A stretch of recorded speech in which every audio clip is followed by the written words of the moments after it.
All right, well, good afternoon. Thank you all for being here today. In August, my office began an investigation into the Jackson County Assessment Department's handling of the 2023 reassessment process following the receipt of hundreds of complaints from county taxpayers. Later that month, the county legislature requested an audit of the assessment department, which we promptly began. While the audit is not complete, our initial work has identified deficiencies and noncompliance with state law that's led us to believe that as many as 200,000 Jackson County taxpayers have been victims of an assessment process that violated state statute and trampled on their rights. State law makes it abundantly clear the burden is on the assessment department to make sure taxpayers fully understand their rights, but from what we have discovered thus far, in many cases that burden was instead placed on the homeowners who are left to navigate this process on their own. We believe the failure of the Jackson County Assessment Department to comply with state law should invalidate all increases in assessed valuation over 15%. We're here because we know that the December 31st deadline to pay your property tax is fast approaching. That makes it vitally important to share this information that we have with homeowners and Jackson County officials so that they can make informed decisions on what to do next. Today, my office is announcing the preliminary results of the investigation and ongoing audit of the Jackson County Assessment Department. While our work continues, government auditing standards allow for the sharing of time-sensitive information prior to the completion of our full audit. Even though we're in the initial stages of our work, it's already become obvious that the Assessment Department violated the law by providing untimely and legally deficient notices to taxpayers during the assessment process. The dedicated auditors assigned to this audit have thoroughly reviewed the data provided and have identified several instances of noncompliance with state law. This includes the following four major concerns. First, none of the notification letters sent to property owners included information that a physical inspection was required by law or fully explained the owner's rights relating to that physical inspection. Second, most of the letters that were sent to the owners or the homeowners were undated, and they failed to include the percentage and change assessed valuation, which forced taxpayers to do their own calculations to determine if they could request an interior inspection as provided by law. Third, if many of the letters were sent on or near June 15th, as the Jackson County Assessment Department has claimed to our auditors, homeowners who took the allowed 30 days to request and receive an interior inspection would not have been able to use that information to consider an appeal with the Board of Equalization by the July 10th deadline that was stated in the letter. Lastly, statute requires a requested interior inspection to be conducted in conjunction with an exterior inspection. Tyler Technologies officials who performed at least a portion of the interior inspections that were requested indicated they were not requested by the county and did not perform exterior inspections when conducting interior inspections. The assessment process can be difficult to understand and it can be confusing for taxpayers, and that's why state law is very clear about the duties of the assessor, or in this case the assessment department. They have to provide notification that will allow homeowners to know and understand their rights clearly.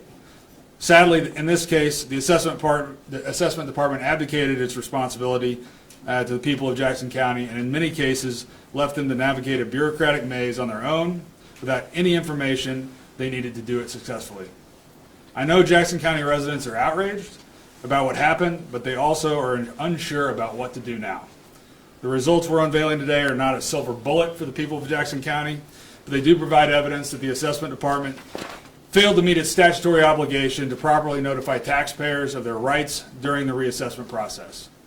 This is significant because the State Tax Commission has made it abundantly clear that failure to provide adequate notification in accordance with state law is enough to invalidate these excessive increases in assessed valuation.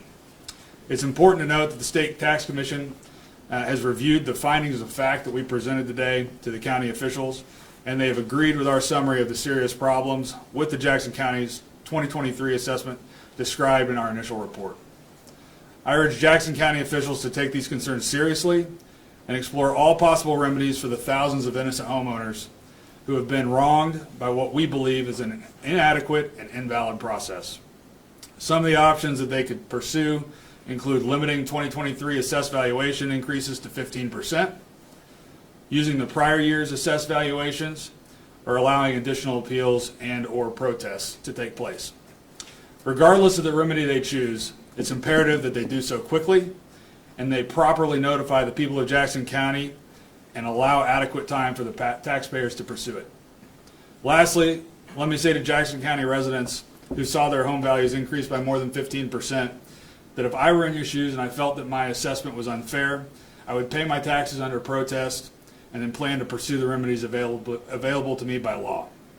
Let me also pledge to you that the work that we're doing is in its early stages. My office is going to continue to look at every aspect of the assessment process, including whether the physical inspections that were done complied with state law. We're not going to leave any stone unturned, and by the time we're done, we will shine a light on every corner of this process so that you will have a complete picture of what happened and what changes can be implemented to ensure it never happens again. Thank you, and I'm happy to take a few questions. Have you sent anything to the State Attorney General yet? The State Attorney General, because of the laws surrounding how and when we can release information, is getting this information at the same time as everybody else. I've had preliminary discussions with Attorney General Bailey about the work, and I would expect that with the information that we're providing, they would have sufficient evidence to take that and do something with it if they choose to file a lawsuit. But there's also pending litigation that's going to be heard this week as well from taxpayers. So there are a few avenues that could be beneficial from here. Would you say the county's been cooperative? I think that that's a fair thing to say. I mean, we have not. I don't think we had to issue any subpoenas. So I mean, they did provide information that's been requested. I know there's probably the timing. They probably stretched the timing a little bit in some requests. But at this point, I would say they've been cooperative. Yeah. My wife and I, we have our home and then two other old beat up, old ancient homes, and just here close to downtown, and they increased us a total of 75% in our taxes, and that's over the three houses, which is about 15%, 17% per year. And have we ever heard of any that type of property going up 17% in a single year? In this case, it went up 4 years in a row at 15% to give the 75% overall increase. And so now it means everything to us. That's about all we have. That's our main income, really, is the two people that live in the two beat-up old houses. So I have a question here that's just very interesting, because there's been some people I think are very reliable people who have looked into this and say somebody is making $1 million with this. It's too impossible. These are concepts of money that simply cannot happen. And who is looking into that? That's my big question, because I mean, I don't just jump to conclusions. But I've read some of the things that they found. There was a whole area, I forget what it was, but they put everyone up, every single house in that area up the same percent at the same time. So things like that. And I'll just finish up real quick. It's all right. I think this is really, I hope you're thinking about it and have some thoughts. And then I wanted just to make it a little more fun. My question will be, and I'm just going to ask this for fun, how do we know you're not part of it? Well, okay. So, look, all the things that you've highlighted are things that are going to be, we're continuing to do the audit. This is the very first part of the audit, and it was, what we've learned and what the results of the work that we've done so far have been are that we think we have information that should invalidate any increase over 15%. So we wanted to get that information out to county taxpayers now, before the rest of the audit work had been done. So all the things that you talked about areas of the county that all had the exact same percentage increase, those are the types of things that we're going to continue to be looking at as the audit progresses. But it's going to be next year sometime before this audit is complete, and that's assuming continued cooperation from the county. And by next year, people will have already had to make decisions about paying their taxes and whether or not to appeal and things like that. So we're giving as much information as we can today. As far as your question about how do you know, I'm not part of it, look, number one, I don't own any property in Jackson County. we're doing this audit. We're releasing information today that the county is not happy about in terms of our view of the assessment process, and I expect that they'll comment in a way that's probably not positive about what I'm saying today. So I mean, other than just that there being no evidence that I am a part of it, I can't like prove a negative. So I would just say that we're going to continue doing our job. We're going to do it with integrity, and we're going to try to get information out as quickly as we can as it relates to all parts of the assessment process, so that the people of Jackson County will know what happened when it's all said and done. Do you know Based whether, on everything you're doing, I completely accept, and I take that as a joke, not. Okay, fair enough. Well, I just wanted to answer the best I could. So, do you know whether the process used this year was or is substantially different from the processes used in similar or past reassessments? In other words, you're examining potential violations during the process this year, but do you have any sense of whether the practice this year is similar or different to how it happened in the past?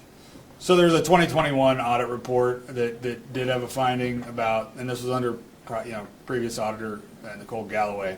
They did have a finding about the assessment department and the amount of the increases that were seen in the last reassessment. In terms of the process, we have done some initial looking at like comparing the notices that were sent to prior year's notices, but there are some differences here, and one being that just the sheer number of people whose assessment went up more than 15% that triggered a notice requirement to them that their assessed valuation had gone up more than 15%, and that they had the right to request an interior inspection, that a physical inspection was required by law. There was just some differences in terms of the scale of the issue here, and I think how they maybe attempted to address it. But that is certainly going to be, as I said, as we move forward, part of the audit work will be to look at what their standard practices are, and how, if any way, they deviated from it.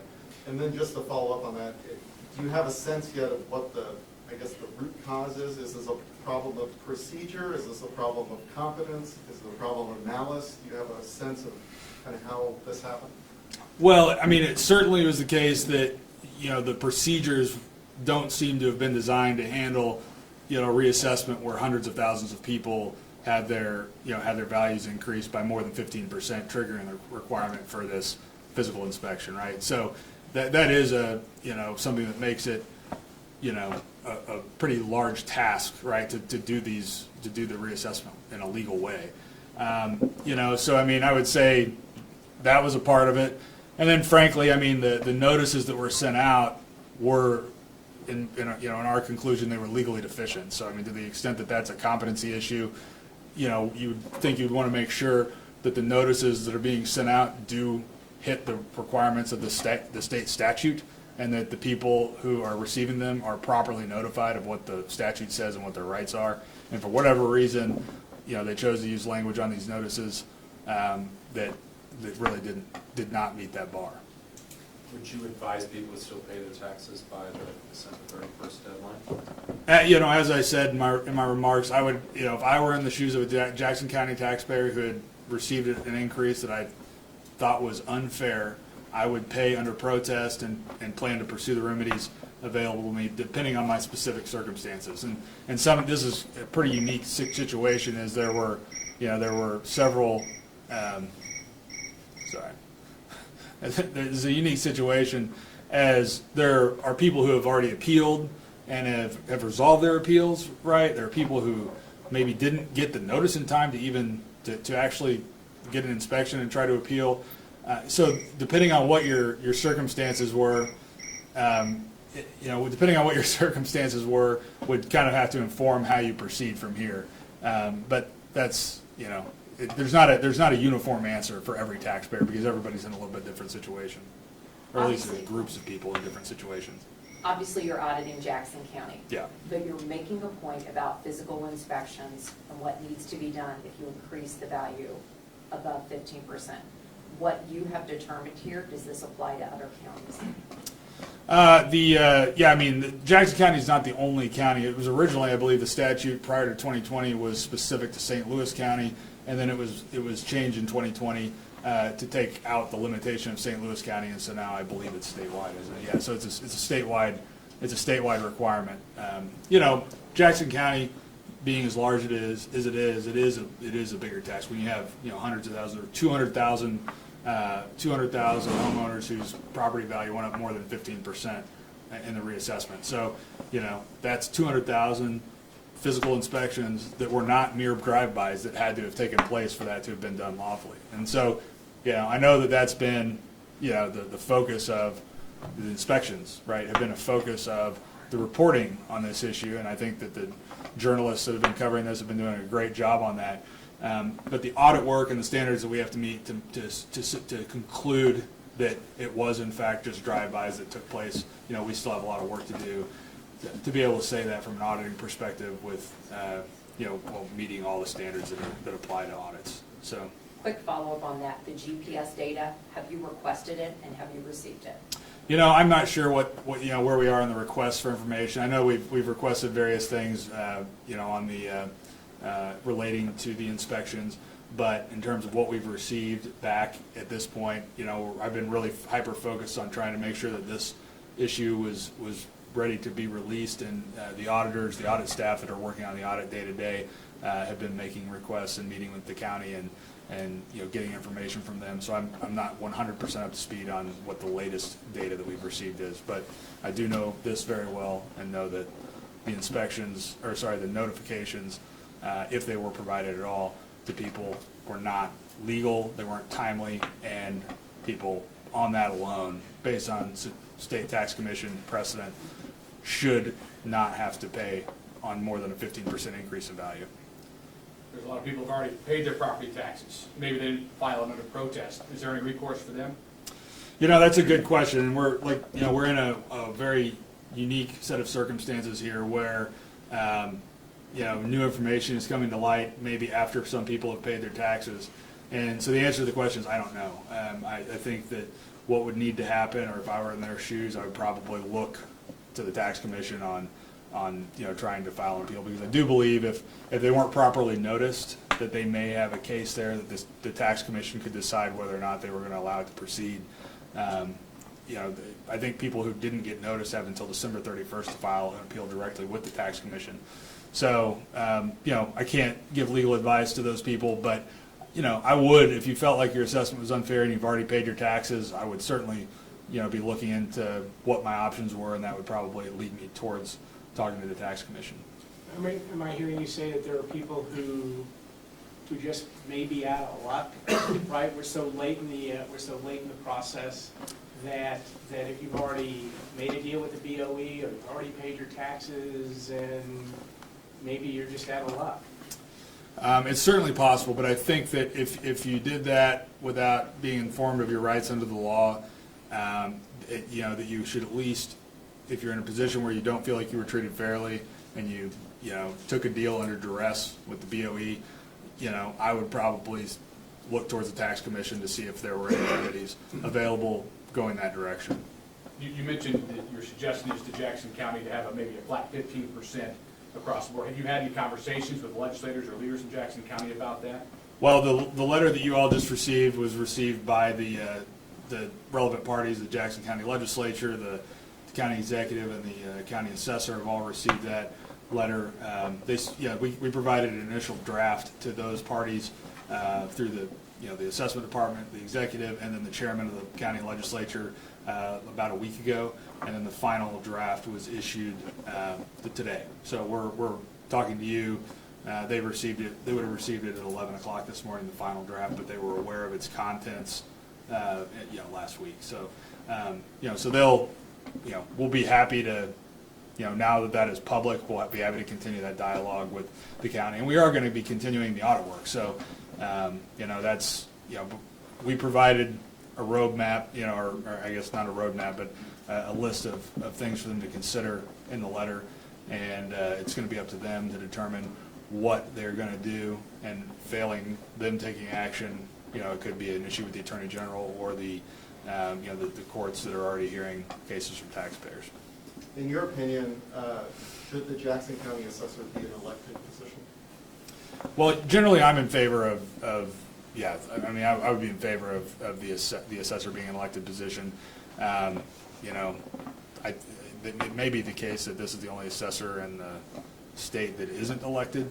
And I do think that, especially in these roles where somebody has the responsibility of determining how much tax you're going to pay on your largest asset, you know, having somebody that people can get their hands on at the ballot box is a good idea. So I'm always a proponent of that. Yes, sir. I have a quick follow-up about the State Tax Commission. I had a homeowner last week that contacted me that did not receive notice in June. The first notice they had that their taxes had gone up so much was the bill. So they actually had contacted the State Tax Commission in order to appeal directly. And they were told repeatedly, you cannot appeal. We will not accept it.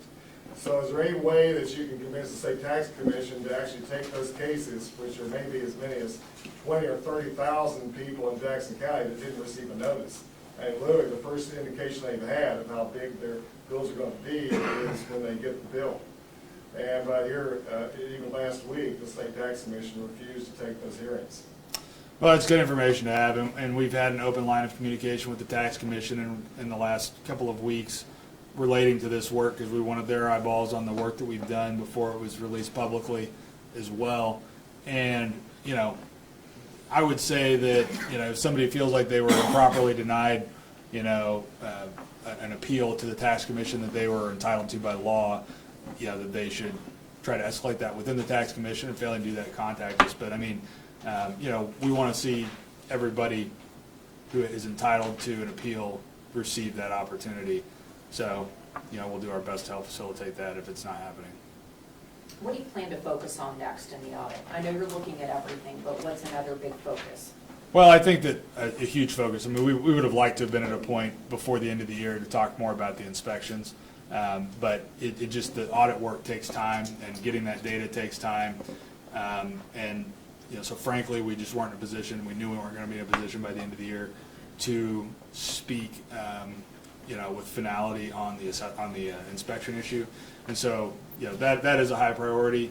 There's also, you know, concerns with, you know, what comps were used, how did we end up with the you know, repetitive value that was you know, on however many homes, thousands of homes that received the same exact assessment. There's a lot of things to look at, but in terms of getting people concrete information where we know that the law was not, the statutory requirements were not met for the reassessment, we wanted to get that out there now, because obviously there's still a lot of work to do, but this is information that can be used by taxpayers to try to, you know, help improve their situation in terms of the money they owe this year.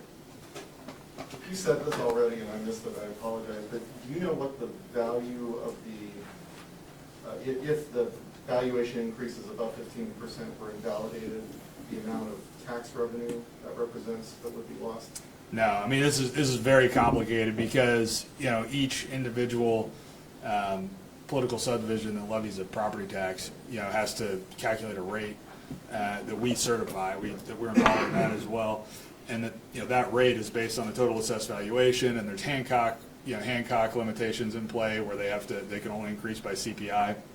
And so all these different political subdivisions are in a different situation. You know, obviously the Kansas City Public School District, you know, doesn't have the Hancock limitation, so they, you know, they're going to be probably the most impacted by any wholesale change that takes place. But yeah, it's, you know, we know that you know, this total assessed valuation went up from like $7.5 billion to $10.1 billion. So, you know, that number we know. But in terms of the revenue, I can't say for sure. Representative. Yeah, State Representative from LoJack, and appreciate you being here today. Jackson County. My question is, there's a lot of appeals, and my office is right across from here in Holland, Up City, but I reached out to you in August, and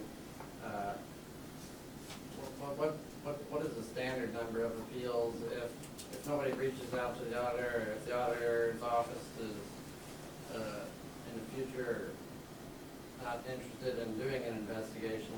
Should there be some standard percentage of appeals of parcels that requires an investigation or a review from either the tax commission or the auditor's office? Because we were just lucky that you did the work in the office to do do an investigation?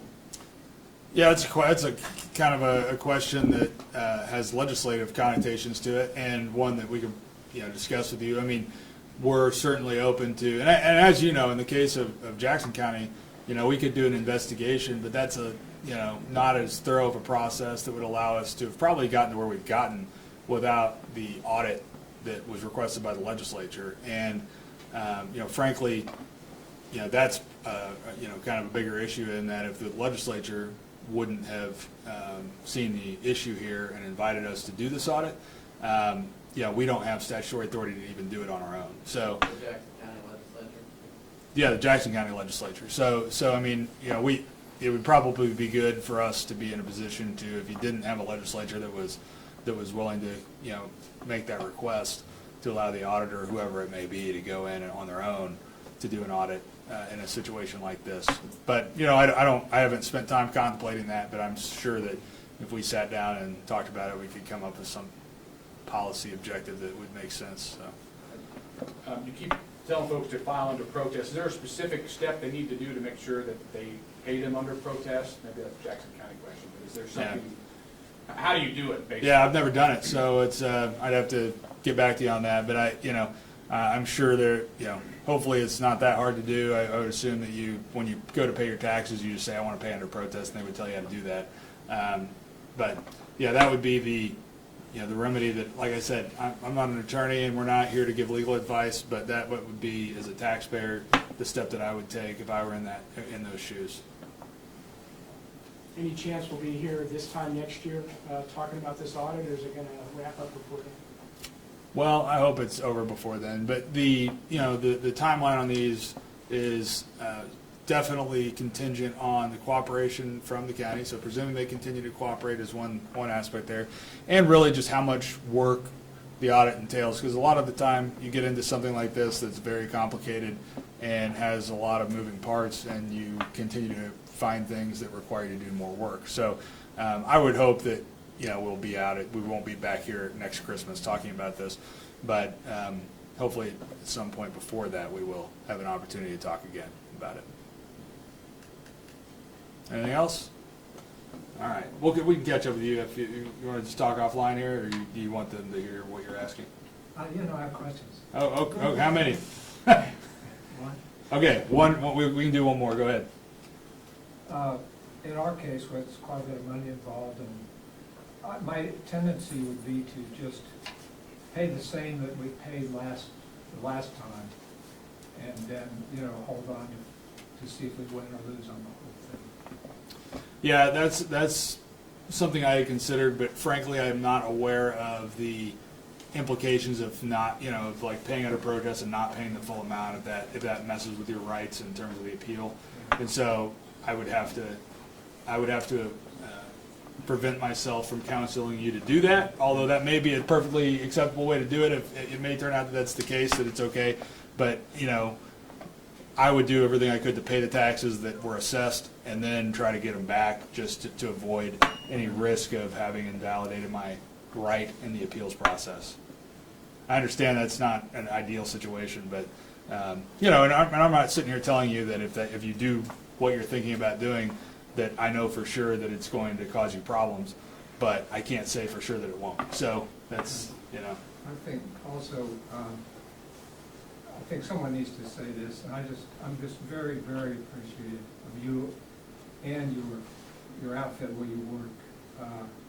I don't follow things very well, so maybe you've been doing quite a bit of this or giving these presentations, but it's the first one I've come to, and I'm so appreciative. I have just felt like we're just in the dark on this, and to know that you at an important, part of the government are taking it very seriously. It changes my attitude. I feel way better. well, I appreciate that, and we're going to continue to try to Yeah. do the work that taxpayers need us to do. So, Okay. yeah. My last, this may be a hypothetical, so I apologize off the Okay. bat. But, and you're not a lawyer, as you said, but these violations of state statute that you outlined in your statement, in your mind, would those constitute perhaps potential criminal charges? No, there's no criminal provision, or, there's no criminal penalty provisions in those statutes. I think that they are, they're certainly, they give rights to the taxpayers and the people who were affected by the failures, but it's not something that, it's not like a failure to do this shall result in prison time or something like that. So we don't think it's, we've not identified any criminal wrongdoing here. It's mostly, it's just essentially, a big process coupled with some lack of competence and, a result that, taxpayers didn't receive the notices they were required to receive. Thank you, everybody. Thank you.